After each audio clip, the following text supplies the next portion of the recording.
What's up, everyone, and welcome in to your Thursday, April 3rd, Browns Film Breakdown podcast. If you're listening to this on the audio platforms, either your traditional podcast on Apple or your Spotify, we appreciate 5 stars and a review if you could do that for us. And then if you're catching the early portion of this pod on YouTube, subscribe to the channel and then come over and join us at brownsfilmbreakdown.com. I think you will greatly appreciate the community and everything else we are forming over there through Substack and the Founders channel, where we're having some great back and forth on the Slack every day. And I don't want you guys to miss out on that. So make sure you're coming through, checking us out, and giving us an opportunity. I'm joined by a great guest today, Jeff Lloyd. Jeff and I have done podcasts for a long time now. It's like, geez, Jeff, we're going on pushing closer to 10 years than it is any other year mark at this point, where we've joined up during various portions of the year. Jeff with Locked On Browns for a long time now, doing great stuff with the OBR.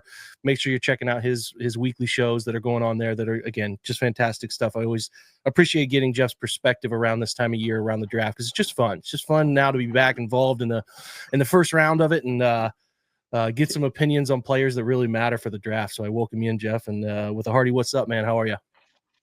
We're good. I totally agree with you because I think, there's a large faction of social media that's like, I'm so done with this. And, they don't want to. I haven't been able to talk about, a top 64 prospect in 3 years. I mean, I'm going to enjoy this, with the Browns having only one selection in the first 2 rounds of the last 3 years and Mike Hall Jr., you kind of miss this. And, the other thing, and I'm sure you understand, it was really, look, we've always had our work for the year kind of laid out. And when it got to draft time, it's a lot easier to say, hey, and it's great now because, with Tennessee looking like they're so firmly entrenched with Cam Ward, the Browns are all the talk. You would think they have the number 1 pick right now, essentially, because basically Cam Ward's done. But it was really hard the last couple of years to say, well, here's this guy who's ranked 103rd overall, okay, out of Kansas. No name's rather, we've never heard of him. But this guy could possibly make a difference for the Browns. Yeah. Exactly. And, with all this now and, certainly with the way the roster is and pretty wide open, there's a lot of conversations to be had. And I think most people, when it's shy on quarterbacks at the top like it is this year, I think people maybe tend to think the draft as a whole isn't as talented as it is.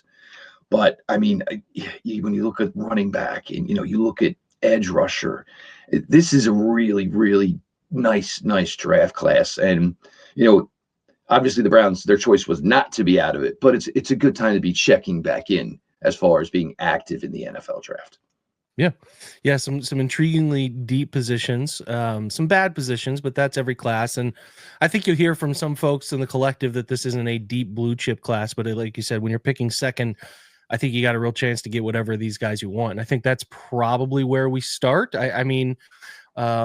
We could delve into positions they need to try to maybe solve before the draft or after the draft, but they can figure out some of those things. But in the middle of it, I think you're trying to, at this point, April 2nd, in a draft 20 days plus away, you're really looking at, let's handle the draft and then we'll see what's on the market kind of after the draft, because at this point, again, it's really tricky to solve anything. I think we can all agree maybe they need to add another tight end in free agency. They could go get a safety, some things like that have been out there. We've all talked about it. But at this point, I think honing in on who they can draft that can find a way to impact the field in the first year would be an important part, especially when you got picks 2, 33, and 60, 67, right? So you got a real chance to alter your course of action right away. And it is jarring, Jeff, when you sit back and think that over the last 3 years, like, it's hard to judge the leadership of a front office with draft selection when you only have Mike Hall in the second round over that course.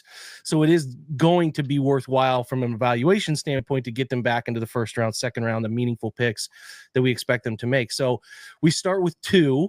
And with Abdul Carter, I think we have to really dig into the details. I know you're a Carter guy, and I know I'm more of a Hunter guy. And I think that what I want to do, Jeff, is give us an opportunity to platform out why you think Carter is the best way to go. And I think most of the guys at the OBR feel that way too. And I don't listen, I'm of the belief that these are 2 really good football players. Like, I don't think they can go wrong in terms of finding a guy that's going to impact the field. But I am curious why, when the offense has been as bad as it has been, and you have a chance to potentially grab a guy that can impact the skill position part of your offense, why you guys like Carter more than Hunter at that spot. Well, there's a couple scenarios, and I'm just going to start here, the positives on Carter. Obviously, the undersized talk kind of needs to stop. You can go back over years. There's certainly a lot of metrics and see where he measures in at, weighs in at. He's bigger than Von Miller was coming out. Works for me. I think Von Miller had a pretty nice career for himself. We're not going to get any testing. I think by the time, they say he might be able to, nobody's going to care about that point. It's just going to be too late in the game. But Penn State was one of the first schools to release pro day results. They literally used to put a sheet out on the social media. Here's all our guys that competed today. This is everything they did. So when you tell me that there's a timed 40 for Abdul Carter, a 4.48 in a spring, I believe it. Why? They were one of the first schools to start putting that information out there. Had a high school basketball background, certainly. So you believe, the jumps, all those other things probably going to check out for Abdul Carter as well. Certainly, and, look, for anybody, I am not poo-pooing this. There will be a combine recheck for Abdul Carter. So we will, we talk as if it's not an issue until maybe we hear that it is an issue, obviously. So until that combine recheck comes, we take the information as we currently have it. The film, ridiculous. And, when you see quarterbacks rolling out in the collegiate level and basically have the angle, and then you see Carter take it away. That just lets you know the type of pursuit speed he has. And now look, for those who say, there is so much that's needed on the offense, I am 100% agreeing with you. But this is the premise of why I'm pitching this the way I am. The Browns, if you select Abdul Carter, for the next 5 seasons, you have Abdul with Myles Garrett.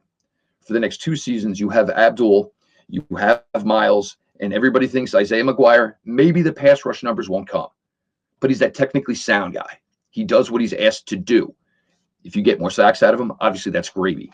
So you're going to get 2 more seasons of those guys. You throw in Briggs, you throw in Hall, you've got those guys as well for the next 3 years.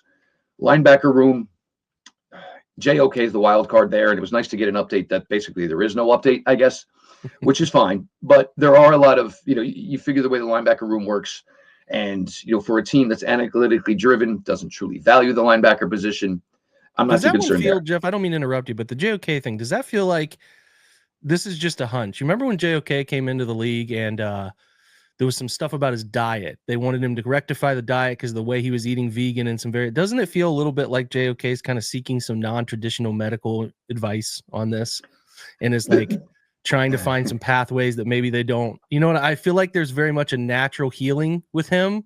And I'm just curious, like, with the Browns feeling so like we don't have an update, I wonder if there's some of that going on. I just it does give a feel like that maybe he's kind of controlling this, if that's what you're saying. What I'm saying? I do understand that. I do kind of have an outside theory as well. Is we do have to remember, JOK lost his brother a few years ago. Horrific. The whole way it went down. So in this day and age of athletes where they are, it's not the ball is life mentality anymore. Obviously, they're a lot more, intelligent. They have a lot more interests outside of the game. You wonder, where that sits with a guy like JOK, knowing what happened to his brother, obviously life cut short, and look, whatever it is, it was a neck injury that we have not heard anything on. I guess I believe when he went on IR was November 24th. The reason it sticks out is my oldest daughter's birthday. So we really haven't gotten anything concrete on it since then. So you wonder if there is, part of that where, hey, maybe football's great. This is what I do, but maybe also I need to know what's best for me for the next 30 to 40 years, not just, how am I going to get myself back onto the field by September?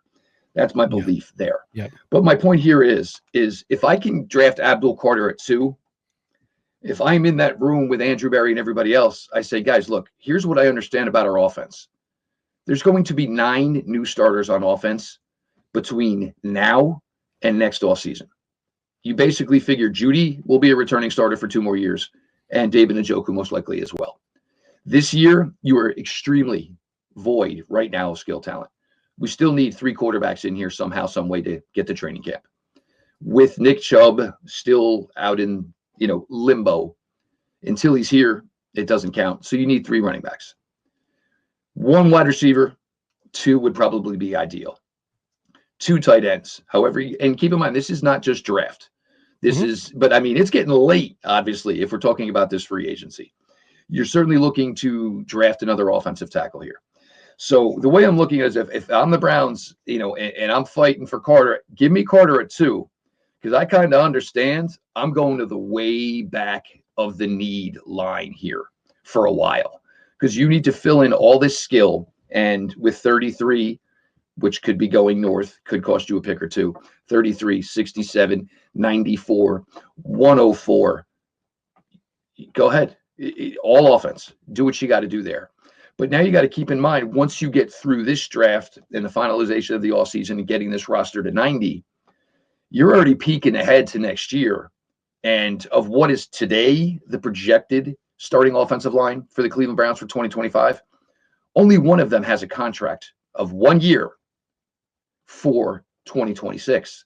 So you're talking about somehow now you're going to have to redo an entire offensive line. That's certainly going to take probably some money through free agency, certainly going to take some decent draft capital next year. That, again, the defense is probably going to have to fall further down, the need list, because there's just going to be higher priorities. You can field a competitive defense for the Cleveland Browns by taking Abdul Carter for probably the next 2 to 3 seasons. The offense is going to need a ton of work here. And now for Hunter, if Travis Hunter was 6'1" and 200 pounds and ran a sub 4.4, none of this would be a conversation. He would be the guy at 2. It's just that easy. Please, and I'm asking him, please just run your 40 Friday. Just run a 44, Travis Hunter. You don't really even need to do anything else. Just let us know what the time speed is. Of course, certainly a unique guy, Hunter. And I still think it's never going to be truly appreciated what he did this past fall in Colorado. We saw players in the past, the Champ Baileys, certainly Charles Woodson, dabble in it. To see somebody do it full-time and do it for an entire season, just incredible. It's not something I'm going to ask of. I may revisit it after a year or two, or I may say in certain dime situations, Travis, just go play on the roof. Just watch the ball, find the ball. If you can get the ball, get the ball. But it's all about offense. Look, he can do the short game. He can do the deep game. I think his body control is incredible. The catch point for a guy who is only 6 feet is really impressive. I think he maybe has a little bit better of a vertical jump than you would think, because, you see him go in the air on some of these balls, and he's only 6 feet tall. So, certainly impressive. I just think the needs, and it's one player that can fix the defense. It really is. And, the one thing that does sort of scare me is you draft wide receiver that high, guys that have gone in that range. Certainly Calvin Johnson was just a genetic freak, everything you'd want and then some. But, you're looking for a Jamar Chase type of productional output, a Justin Jefferson type of productional output. Now, my issue with that is you draft Hunter, you don't know who the quarterback is. You have no idea who your quarterback of the future is. I think you have a certain plan of how you want this to play out. We're getting Hunter. Hopefully we're getting Dart, Milrow, et cetera, et cetera, et cetera. But you look at the way maybe just the Bengals did it. It's Burrow. Then you went right away and got T. Higgins. Then you went the next year and you got Jamar Chase. It does feel kind of weird to fill, and, you still have Judy, certainly, to bring that in. And it's like, well, these are our receivers, but we don't know who the quarterback is yet. So that's just something that gives me maybe some pause and hesitation with going that route for Hunter.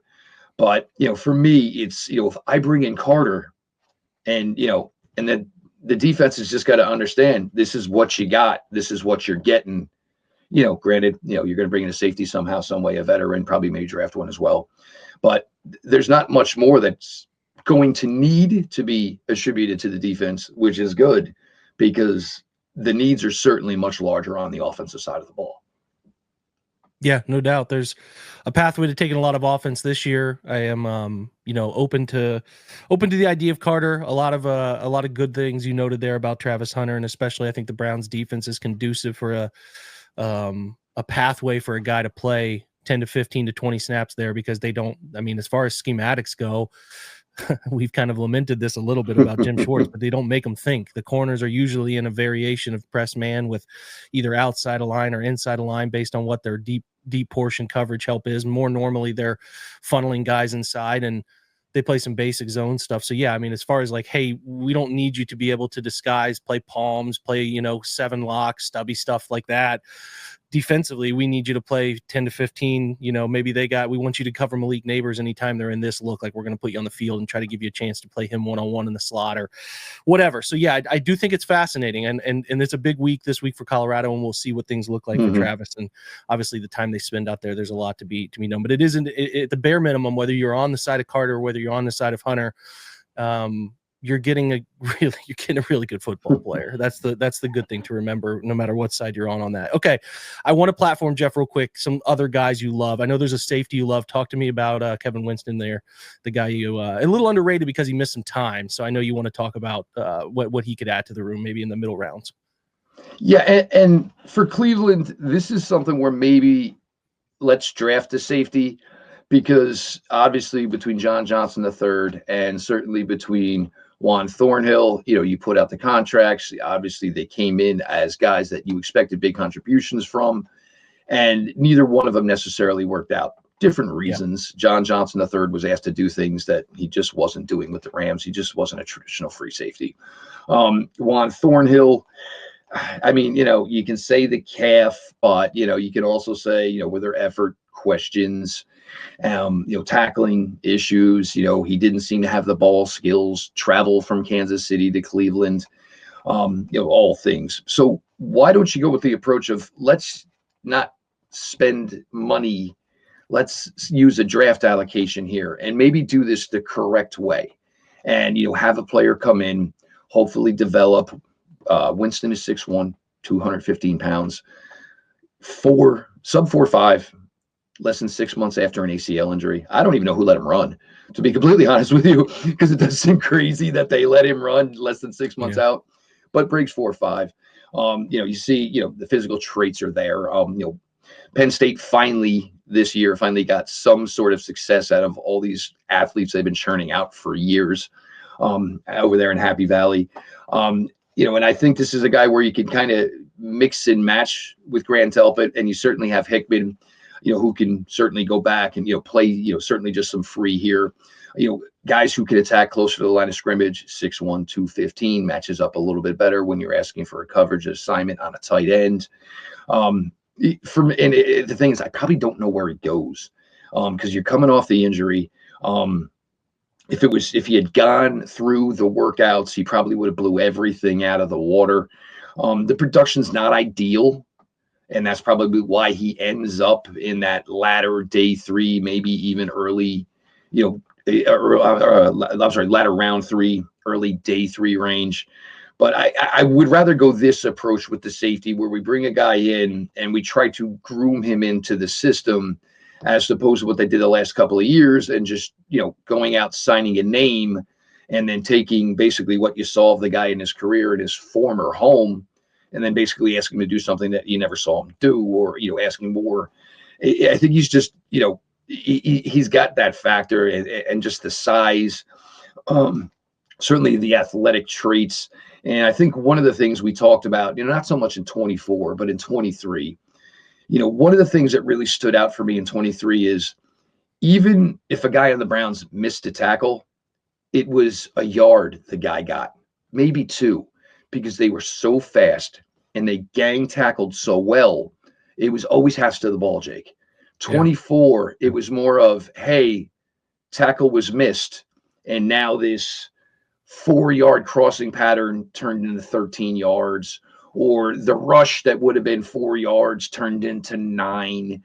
I think, if you can add, and, there's other players, it's not an overall great safety class, but, this defense, as far as the tackling, certainly needs to get back to, and look, it wasn't always great in 23. There were weeks where it was fantastic. There were weeks where it was bad. At Denver was an example where it just was not very good. But to get more hats to the ball here and that approach, this team gave up a lot of extra yards last year. And that's, and I get the offensive struggles. But, I think when people talk so much about the offense, for me, it kind of gives the process of, it's like, are we giving the defense a pass, or was the offense just so bad we didn't even have time to look at the defense? little bit of both, probably, Jeff. A little bit of both. Yeah. I think that's why you definitely have your eye on the Andrew Makubas or the Winstons in the middle of this draft. Even if you really like them at that 90, you're picking the 90s there. That's a spot to kind of hone in on a guy if he's sitting there waiting on you. I know we want to talk running back, and there's offensive tackle too, so we'll hit on these real quick on the way out the door. Give me your two guys at running back you really like and why you like them, because there's just so damn many of them this year. Well, I think my issue is I think the analytics are going to tell us, look, as much as I'd love a Travion Henderson, I just don't think the analytics are going to tend to us there. What are the analytics going to tell you in a class like this? They're going to tell you most likely get 2 bangs on day 3. Hopefully, one should hopefully become a contributor. If you get both, that's fantastic. Dylan Sampson, for me, it was everything. Like, you turned on these SEC games. You turned on Tennessee, and most of the time I was turning on, I wanted to see Nico, and so that'll be a nice story, obviously, for next year. But you just saw him get tiny in a hole, and then he was just gone, 50 yards. And even in short yardage situations, even though on the tape it does kind of look a little undersized, 5'8", 5'9", 2 bills, always found a way to get skinny to get what he needed. Certainly has the home run ability. I don't know how I ended up watching as much Syracuse football as I did this past year. But there's a lot of where I am from here in New Jersey. There's a lot of New Jersey talent on that Syracuse team. So certainly, overall, man, Gaston absolutely, all of them, absolutely. And that is one of the main reasons, young kid, he really only had playing time in one game. That was the Pitt blowout. His name is Emmanuel Ross, freshman at Syracuse, had a monster game in that blowout. Didn't play much else just because there was so much talent there. But also LaQuint Allen. And the thing with LaQuint Allen is like, you look at what, if you're not going to be the guy in a running back room, can you do everything? And I think that's what you take away from LaQuint Allen. His receiving total for a collegiate running back is just nuts. You don't think that many passes would ever even get thrown to a running back at the collegiate level, but then still be able to come back and still do it as a rusher. Now, this is a guy that would definitely go much higher in other draft classes. Doesn't just necessarily have the brand name that some of these other guys do. Certainly not wearing the helmet of a brand, usually be a brand name of a running back school back in the day, right? Not one anymore. But these are 2 guys that I can get in on day 3. And, for the 4 years, they're with the Cleveland Browns. They are part of this team. They are, parts of that offense. And I think, certainly with the analytic regime, it's going to get back to, all these running backs matter. Every one of them is going to kind of have a role. All of them are going to get on the field. That's why, you pay for all of them, not just paying for the headline attraction, so to speak. So these guys certainly can contribute in different ways. And the Browns can just continue to, run guys on, run guys off. And, the zone scheme is obviously fantastic, but I also think with the wide zone scheme, it's not that difficult for players to adapt to it, because if it is run and it's blocked the way it should be, 80-year-old women with, bad glaucoma can see the daylight. So, I just think this, for guys like this, certainly available on day 3, just because of the depth of the class, you're going to get some bang for your buck here. I also like defining roles in your backfield. I think that you can sometimes get in a habit of trying to find a lot of similar skill sets, and like a guy who can either be an effective, like think of more like Samaje Perine, Jeff, somebody who's exactly where I can kind of see a guy like Allen. Yes. Yeah. A guy who can catch the football a little bit, but is also a block, who can step in and block. I want guys who can, like, if he's on the field, he's dangerous in a couple different ways. That's the preference. Not that you're going to get a complete package player if we're looking at day 3 guys, but this is the class that you could stumble into one if you find the right 1 or 2. I like your notes there. Let's close on the tackle group, because I hate to pigeonhole, like, oh, let's do this at pick 104, or let's do this, that, and the other. But it feels like 104, some of these day 3 tackles, it does get interesting. Maybe if, like, Josh Connerly isn't there at pick 33 or something of the like, or you may end up wanting to go with a quarterback like Milroe, a dart throw there. And ironically, the name Dart, maybe Jackson Dart is there at 33, right? So, if you're outside of the mold of the tier 1, tier 2 tackles, there are some intriguing day 3 guys that I've talked about, and I think you're going to echo some of those names here too. Look, when you say day 3 offensive tackle, what are you looking for? You're looking for guys who maybe need 10 pounds more of muscle, but also have athleticism that, guys who may go ahead of them don't have build. Certainly Anthony Belton from North Carolina State stands out. Logan Brown, like you watch now, Devin Neal, another really good running back in this class. You watch a lot of Devin Neal's success at Kansas. Certainly, Logan Brown getting the dirty work done led to a guy like Devin Neal, being able to be the player he has. I think Charles Grant is another one in this era out of William and Mary. You look at it and you just see him, and it's okay. All right, Chef Kiss. What I'm looking for here is perfect. And to have getting the process going here, and look, what's counted on these guys and a day 3 tackle that you're drafting as a rookie shouldn't be much. And if we get to the point where if they are here as the 4th offensive tackle and now they're seeing extended playing time, the die may have already been cast on what the season is as far as, success or failure. But I think all of them, they bring you that athletic stuff that you're looking for, certainly things that you would have thought a couple of years past, hey, would love to give this guy to Bill Callahan for a little bit of an opportunity here. But, they all fit, all fit the mold. And again, you're looking just for offensive linemen in general here, because again, it's we're not going to talk about 2026, till we're there essentially, but, you can kind of see that, that is going to be a big focal point of 2026 is going to be how, the work is going to be done as far as, the offensive line. So getting, another young tackle in here, and look, I think some of us all differ on DeJuan Jones, what he can be, what he can't be.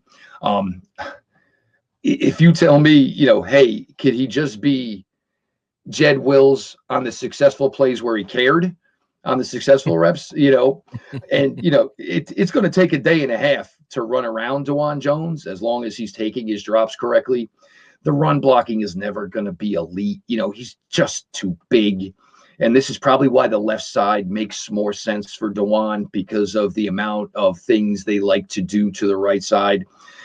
Does it work? Does it? We don't know yet, obviously, but, he's probably going to get an opportunity here to see what he can do, this year. But you got to get young, and, granted, you already have 4 guards, most likely I'd say you have the 2 centers, you have 3 offensive tackles. So that's kind of even more why I think this is mostly going to be about the skill on offense this year, and then getting back to work on the offensive line next year. But these 3 guys that we're mentioning here on day 3 certainly, have potential and, could maybe start not to be huge answers for 2026, but at least, if you said any one of these 3 guys drafted on day 3 this year, you could now maybe say is a swing tackle in 2026, you start to maybe answer some of the questions you're going to have in regards to that line. Yep. Totally agree, Jeff. Totally agree. I think there's a lot of opportunity with the picks they have. There's some opportunity to slide back, gather another pick or 2 in this draft too, in the earlier portions, or even take some of these picks they have in the 6th, 7th, and use them to springboard forward a little bit earlier in the draft. So it's going to be fascinating. A lot of guys they have that odd spot. I think it's 104 to 175. Yeah. So that's like a big gap in the 5th. Actually, I think it's 179. So that's 2. Yeah. That's 64 picks. That's 2 rounds. Yeah. That is a monster, and that's one of those ones where you just sit and cringe because you're like, oh, yeah, oh, there went another one. Oh, there went another one. Yep. So basically, you're going to make like that first or second selection on day 3, and then it's hibernation for damn near 3 hours. It is, and that's like you said, where you have a checklist of guys you like and you're seeing them go. So it will be, again, interesting to see if they try to get inside those rounds a little bit and try to add more. They need, having missed so many picks over the years, they need to get young bodies into the organization. So I expect them to be aggressive in the draft. And Jeff illuminated some of his guys. Make sure you're watching his show, Browns 3D, there on the OBR. I think they're doing a great job over there, and Jeff's doing fantastic stuff and is well worth your time. So Jeff and I appreciate you being here. We will be right back. If you're on the free side of this podcast, it's the end of today's show. But if you are going to stick around, I have my running back rankings 5 through 1. So hang around and we'll be back right after this.